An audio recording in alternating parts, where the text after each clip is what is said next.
இன்றைக்கி வீடியோவில் ப்ரொலாக்டின் ஹார்மோன்னா என்ன, அதோட வேல்யூ எவ்வளோ இருக்கணும், அதிகமாக இருந்தால் கருத்தரிக்க முடியுமா என்பதை பற்றி பார்ப்போம். நேச்சுரலாக இருக்கிறதுக்கு என்ன மெடிசன்லாம் ஃபாலோ பண்ணணும் அப்படிங்கிறத சொல்ல போகிறேன்.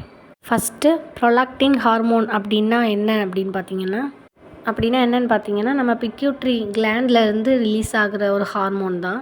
இந்த ப்ரொலாக்டின் ஹார்மோனை பிரஸ்ட் மில்க் செப்பரேட்டருக்கு சொல்லுவாங்க.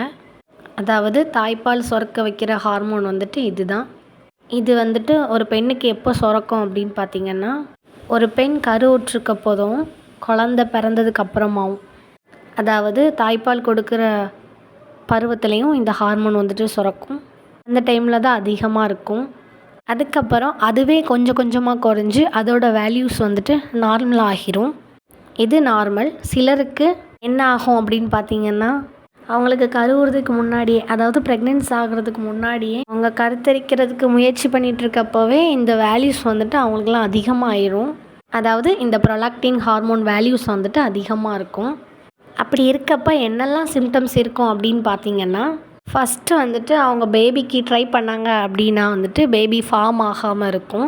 அதுக்கப்புறம் பார்த்திங்கன்னா அவங்களோட கருமுட்டை வளர்ச்சி ஒழுங்காக இல்லாமல் இருக்கிறதுனால ஓவலேஷனும் ஒழுங்காக இல்லாமல் இருக்கும்.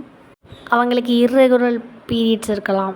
இந்த மாதிரி இருக்கவங்க ப்ரொலாக்டின் ஹார்மோன் லெவலை செக் பண்ணலை அப்படின்னா கண்டிப்பாக ஒரு முறை செக் பண்ணி பாருங்கள்.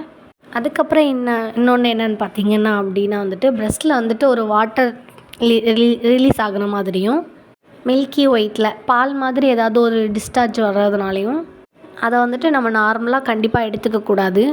கண்டிப்பாக நீங்கள் டாக்டர்கிட்ட கன்சல்ட் பண்ணிவிட்டு ப்ரொலாக்டின் டெஸ்ட்டு தான் பார்க்கணும். இந்த ஹார்மோன் அதிகமாக சுரக்கிறதுக்கு வேறு என்னெல்லாம் காரணம் அப்படின்னு பார்த்திங்கன்னா, ஸ்ட்ரெஸ்ஸு ஃபஸ்ட்டு காரணமாக இருக்கும். மன அழுத்தம், அதாவது அதுக்கப்புறம் வேறு ஏதாவது ஒரு மன அழுத்தத்தில் இருந்தாலும் அது காரணமாக இருக்கும். அதுக்கப்புறம் பிட்யூட்ரி கிளாண்டில் ஏதோ கட்டியோ இல்லை வீக்கமோ இருந்தாலும் இந்த மாதிரி ப்ராப்ளம் இருக்கும். சிலருக்கு டீனேஜ் ஸ்டார்ட் ஆனதில் குழந்த பிறந்ததுக்கப்புறம் 2 பேபி பிறந்ததுக்கு அப்புறமா உள்ளவங்களுக்கு கூட இந்த ப்ராப்ளம் இருக்குது. நம்ம ப்ராப்பராக டாக்டர்கிட்ட கன்சல்ட் பண்ணிவிட்டு டேப்லெட் எடுத்தோம் அப்படின்னா இந்த ப்ராப்ளம் நம்ம க்யூர் பண்ணிடலாம். இதோட வேல்யூ எவ்வளோ இருக்கணும் அப்படின்னு பார்த்தீங்கன்னா 25க்கு கீழே தான் இருக்கணும். உங்களோட ரிப்போர்ட்லேயே அதோட ரெஃபரன்ஸ் வேல்யூ கொடுத்துருப்பாங்க கீழே. லேபில் ஒவ்வொரு லேப்லேயும் கொடுத்துருவாங்க. பொதுவாக 25க்கு கீழே இருக்கிறது தான் நார்மல்.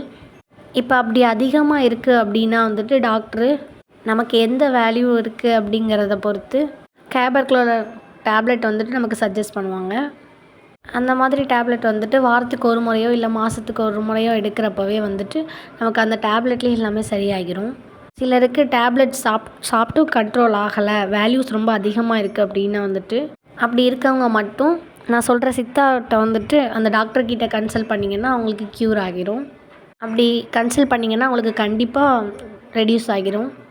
வைட்டெக்ஸ் அப்படின்னு சொல்லக்கூடிய ஒரு நொச்சி இருக்குல்ல, நொச்சி இலை, கருநொச்சி இலையில் தினமும் ஒரு 5 இலை அந்த மாதிரி எடுத்துட்டு 2 டம்ளர் தண்ணி ஊற்றிட்டு அதில் 5 இலையை போட்டுட்டு அதோட மிளகு சேர்த்து கொதிக்க வச்சுருங்க. அது காய்ச்சதுக்கு அப்புறமா அரை டம்ளராக வற்றினதுக்கப்புறம் டெய்லி ஒரு அரை டம்ளர் அல்லனா 1/4 டம்ளர் குடிக்கிற மாதிரி பிளான் பண்ணிக்கோங்க. இந்த நொச்சி நிறைய ஆராய்ச்சியில் என்ன சொல்லியிருக்காங்க அப்படின்னு பார்த்திங்கன்னா, நொச்சி ப்ரொலாக்டின் ஹார்மோனை லெவலாக வச்சுருக்கிறதுக்கும், ஹார்மோனையும் கரெக்டாக மெயின்டைன் பண்ணுறதுக்கும், ப்ரொஜெஸ்ட்ரான் லெவலை அதிகப்படுத்துறதுக்கும் ரொம்ப உதவியாக இருக்கும் அப்படின்ட்டு ரிசர்ச்சில் சொல்லியிருக்காங்க. பல கண்ட்ரீஸில் இது இன்ஃபெர்டிலிட்டிக்கும் யூஸ் ஆகுது, கண்ட்ரோல் ஆகுது அப்படின்னும் சொல்லியிருக்காங்க. நிறைய சித்தால அந்த வைட்டெக்ஸுங்கிற நொச்சி இருக்குல்ல, அது டேப்லெட் ஃபார்ம்லேயும் கிடைக்கிது, கொடுத்துட்ருக்காங்க. அப்புறமா ஃபெர்டிலிட்டி அந்த ப்ராப்ளம் இருக்கிறவங்களுக்கும் அந்த வைட்டெக்ஸ் டேப்லெட் மூலமாகவும் கொடுத்துட்ருக்காங்க. நீங்கள் இந்த டிப்ஸை கண்டிப்பாக ஃபாலோ பண்ணணும் அப்படின்னா சுகம் சித்த மருத்துவ மையத்தை தொடர்பு கொள்ளுங்கள். ஏன் அப்படின்னா இந்த சித்தா டாக்டரோட அட்வைஸோடு நீங்கள் ஃபாலோ பண்ணிங்கன்னா அவங்களுக்கு கரெக்டான மெடிசனாக இருக்கும்.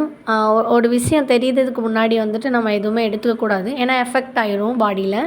அது மட்டும் இல்லாமல் டிஸ்கிரிப்ஷனில் நம்பரும் கொடுத்துருக்கேன். ஸ்க்ரீன்லேயும் மொபைல் நம்பர் இருக்குது. நீங்கள் வந்துட்டு உங்களுக்கு தேவை அப்படின்னா வந்துட்டு நீங்கள் கால் பண்ணி கேட்டுக்கலாம். இதெல்லாம் யூஸ் பண்ணுறதுனால நமக்கு சீக்கிரமாக குறையுது. அதாவது அந்த நொச்சி இலைய நீங்கள் யூஸ் பண்ணுறப்ப ரொம்ப ஈஸியாக சரியாகிடுது. நொச்சி கிடச்சதுனாலும் ஓகே, அது கிடச்சா ரொம்பவே நல்லது. அப்படி கிடைக்காதவங்க நொச்சி இலை, சாதா இலை கிடச்சாலும் ஓகே தான். உங்களுக்கு கேஸ்ட்ரிக் ப்ராப்ளம் அப்புறமா வேறு ஏதாவது மெடிசன் எடுத்தீங்கன்னாலும் இதை வேணால் நீங்கள் ஃபாலோ பண்ணக்கூடாது, பண்ணாதீங்க. யாராக இருந்தாலும் ஒரு சித்தா டாக்டர்கிட்ட அட்வைஸ் கேட்டுட்டு டேப்லெட் எடுத்துக்கிறதோ மெடிசன் எடுத்துக்கிறதோ ரொம்பவே நல்லது கண்டிப்பாக. ஆனால் இந்த நொச்சி இலை வந்துட்டு ப்ரொலாக்டினோட லெவலை வந்துட்டு மெயின்டைன் பண்ணும். உங்களுக்கு தேவை அப்படின்னா வந்துட்டு ஸ்க்ரீனில் மொபைல் நம்பர் இருக்குது, நீங்கள் கால் பண்ணி கேட்டுக்கலாம். நன்றி.